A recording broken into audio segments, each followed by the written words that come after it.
निर्मल गुप्ता जी, सदगुरुदेव भगवान के श्री चरणों में कोटि कोटि वंदन। महाराज जी, आपकी और श्री जी की कृपा से मुझ अधम जीव के 10 महीने से वृंदावन धाम का वास मिल चुका है। अभी 4 दिन पहले मेरा मन घर जाने को हो चला है पंचकुला में। महाराज जी, ऐसी कृपा कर दो कि दोबारा कभी इस मन में घर जाने की कोई भी इच्छा जागृत ना हो। देखो, इस मार्ग में चलने वाले उपासक को मन से युद्ध करना ही होता है। मन ही मारी तनहारी के वृंदावन में गाज, श्री ध्रुवदास जी महाराज कह रहे हैं, मन को मारना पड़ेगा। कभी कभी मन में रजोगुण छा जाता है, क्योंकि अभी गुणातीत स्थिति तो हुई नहीं। तो रजोगुण होते ही हमारे अंदर पूर्व संस्कार जो होते हैं वो हमें प्रेरित करते हैं धाम से बाहर जाने के लिए, नाना प्रकार की कामनाओं की पूर्ति के लिए। तो हम धाम के प्रति ऐसी निष्ठा रखें कि हमें चाहे मन जलावे, चाहे तन विपरीत हो जाए, अर्थात कोई बहुत बड़ा रोग भी हो जाए, चाहे हमें समाज तिरस्कृत करे, चाहे परिवार के हमें निकाल दे, कोई भी किसी भी तरह से व्यवहार करे, पर हम श्री धाम वृंदावन अब नहीं छोड़ने वाले।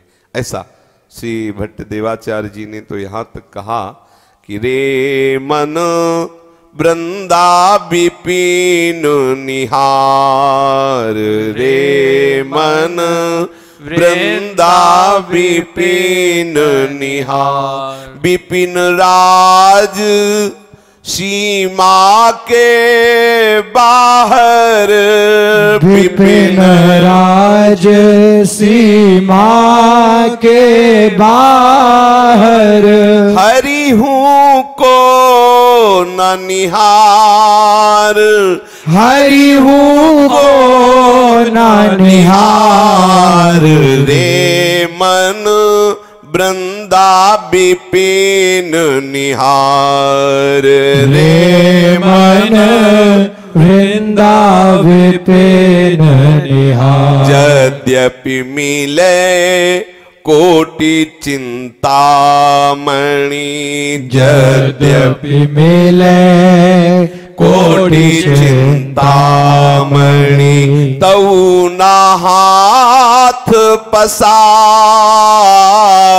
तऊ ना हाथ पसार। जय श्री भट्ट धूलि धूसर तन, जय श्री भट्ट धूलि धूसर तन, ये आशा और धार, धूलि धूसर तन, यह आशा और धार, रे मन वृंदा विपिन निहार, रे मन वृंदा विपिन निहार। श्री भट्ट देवाचार्य जी कह रहे हैं, हे मन, मैं तुमसे प्रार्थना करता हूं कि तुम वृंदावन की शिवा और बाहर नेत्र ले जाने की चेष्टा मत करो। तुम वृंदावन की शोभा को देखो। देखो वृंदावन में कैसे रस भरे श्री श्यामा श्याम गलबहियां दिए हुए मंद मंद मुस्कुराते हुए सहचरियों के मध्य में विहरण कर रहे। इस शोभा को छोड़कर यदि वृंदा विपिन के बाहर हरि भी आपको बुला रहे हो तो मत जाना, क्योंकि बाहर हरि का जो स्वरूप है वो महामाधुर्यमय नहीं, वो वैभव संपन्न हरि है, वो भगवान हरि है, वो सिद्धांत वाले हरि। लेकिन ये प्रेम देश है, अलवेली सरकार के अधीन यहाँ के जो हरि हैं, जाके अधीन सदा ही सांवरो, या ब्रज को सिरताज, हमारे माई श्यामाजू को राज।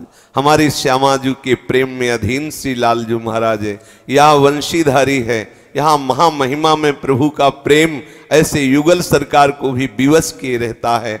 ऐसे युगल सरकार को छोड़कर अगर बाहर महामहिमा में हरि भी वैभव संपन्न दिखाई दे तो आंख मत देना, क्योंकि बाहर के जो हरि हैं वो सिद्धांत देखते हैं।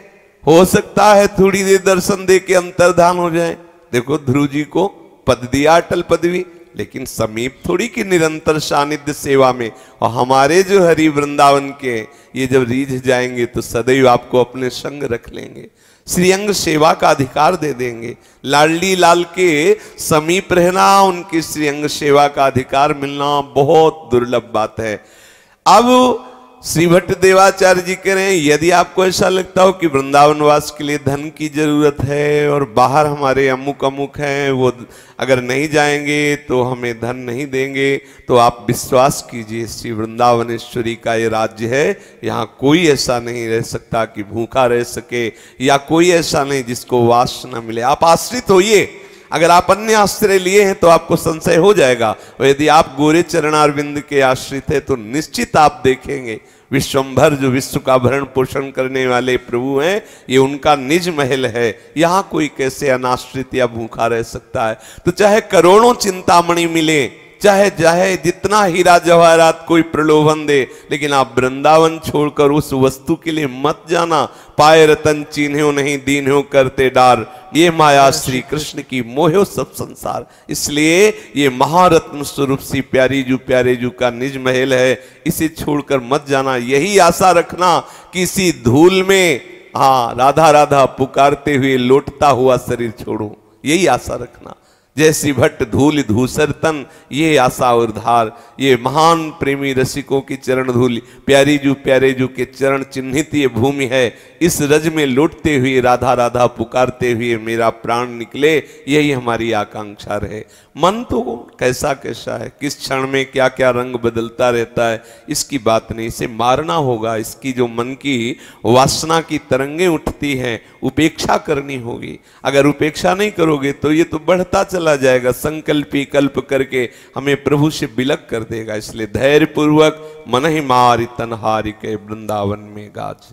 किसी भी तरह से श्री धाम का आश्रय, श्री धाम का वास छोड़ने को नहीं तो बहुत प्रबल कलयुग का तांडव है। ऐसा वातावरण है जो हमारे हृदय में बिल्कुल भजनहीन संस्कार भर देगा।